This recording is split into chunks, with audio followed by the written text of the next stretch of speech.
সৌরভ গাঙ্গুলির সাথে ঘটে যাওয়া আরও একটি সত্য ঘটনা নিয়ে চলে এসেছি আপনাদের সাথে শেয়ার করতে। ঘটনাতে যাওয়ার আগে বন্ধুরা, তোমরা যদি চ্যানেলে নতুন হয়ে থাকো তাহলে চ্যানেলটি সাবস্ক্রাইব করার সাথে সাথে অবশ্যই বেল আইকনটি প্রেস করে নেবেন, কারণ এইরকম রোমাঞ্চকর সত্য ভৌতিক ঘটনা আমি আপনাদের সাথে আরও তুলে ধরব। তো আর কথা না বাড়িয়ে চলে যাচ্ছি মূল ঘটনাতে। এই ঘটনাতে সৌরভ গাঙ্গুলি হিসেবে আমি নিজে ভয়েস ওভার করছি। যদি কোনো ভুল হয়ে থাকে তাহলে আমাকে ক্ষমা করে দেবেন। আমি যখন ইন্ডিয়ার টিম হয়ে খেলি, ঘটনাটি তখনকার। আমার যখন ইন্ডিয়ার টিমে অনিয়ায় খেলতে যেতাম, তেমনি একবার গিয়েছিলাম চেস্টারলেস টুইস্টে। আমরা লুমলে ক্যাসেল নামে একটি হোটেলে স্টে করেছিলাম। আমি লিডার হওয়ায় আমাকে অনেক যত্ন করে ওই হোটেলে রুম দেওয়া হয় এবং রুমটি আমার খুব পছন্দ আসে আসায় আমি ওই রুমে থেকে যাই। কিন্তু কিছুক্ষণ পরে রুম থেকে বেরিয়ে প্র্যাকটিস করতে চলে যাই।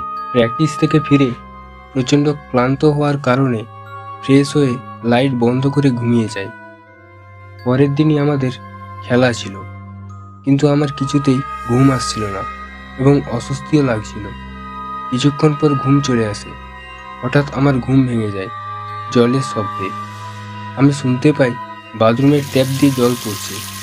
তারপর আমি বাথরুমের দরজা খুলে দেখি সব ট্যাপগুলো দিয়ে জল পড়ছে। আমি গিয়ে সবগুলো ট্যাপ বন্ধ করে দিই এবং আবার আমার রুমে চলে আসি আর আবার লাইট বন্ধ করে দিয়ে শুয়ে পড়ি। এই ঘটনার আধ ঘন্টা পরে আমি আবার সেই শব্দে জেগে উঠি এবং আবারও বাথরুমের দরজা খুলে দেখি ট্যাপগুলো দিয়ে জল পড়ছে।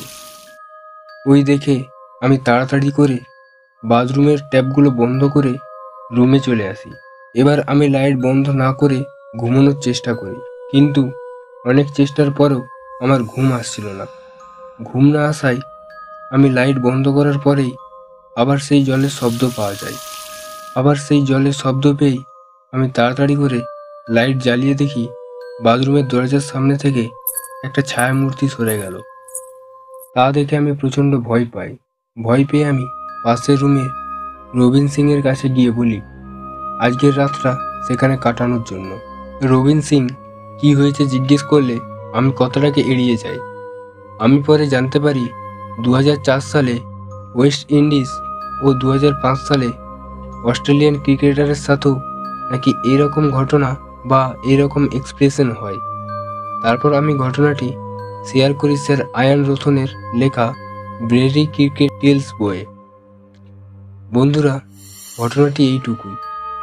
ঘটনাটি যদি ভালো লেগে থাকে অবশ্যই লাইক করে আপনাদের মন্তব্যটি কমেন্ট বক্সে জানাবেন। দেখা হচ্ছে আবার নতুন কোনো ঘটনা নিয়ে।